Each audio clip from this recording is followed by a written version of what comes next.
Hello મિત્રો બધાને જય માતાજી જય દ્વારકાધીશ। મારા નવા વિડીયોમાં તમારા બધાનું હાર્દિક સ્વાગત છે। આઈ હોપ મિત્રો તમે બધા મજામાં હશો।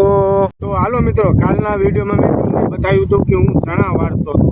આપણે ઘણા ખરા ચણા વાળી નાખ્યા છે, ચણા વાળવાના બાકી છે અને આપણા ચણા વાઢેલાના પાથરા થઈ ગયા છે। હવે આપણે જોઈ શકો છો મિત્રો તમે કે આ ચણા વાઢેલા પાથરાને છે ને આપણે સલાખામાં આવી રીતે ભેગા કરી દઈશું અને આપણે સલાખામાં બાંધી આપણે પછી છે ને ઢગલે પુગાડો। હાલો મિત્રો, અત્યારે બપોરનો ટાઈમ થઈ ગયો છે અને તમે જોઈ શકો છો મિત્રો કે અત્યારે કેટલા બધા ચણા ભેગા થઈ ગયા છે। હું તમને બતાવું કે જો મોટું બુંગણ છે ને મોટા બુંગણમાં હવે ચણા હમાતા નથી। તમે જોઈ શકો છો મિત્રો, આટલા બધા અત્યારે ચણા ભેગા થઈ ગયા છે।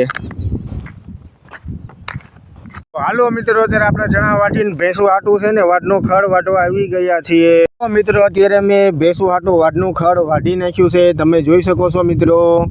હાલો મિત્રો, અત્યારે હું વાડીએથી ઘરે આવી ગયો છું અને ભેંસું હાટું વાડનું ખડ વાટતો આવ્યો છું। ચાલો મિત્રો, અત્યારે આપણે ભેંસુને વાડનું ખડ નાખી દીધું છે। તો હાલો મિત્રો, મારા આવા નવા વિડીયો જોવા માટે મારી ચેનલને લાઈક કરો, શેર કરો અને સબસ્ક્રાઇબ કરી નાખજો। બધા મારા વાલીલા બધા મિત્રો, બધાને જય હિન્દ।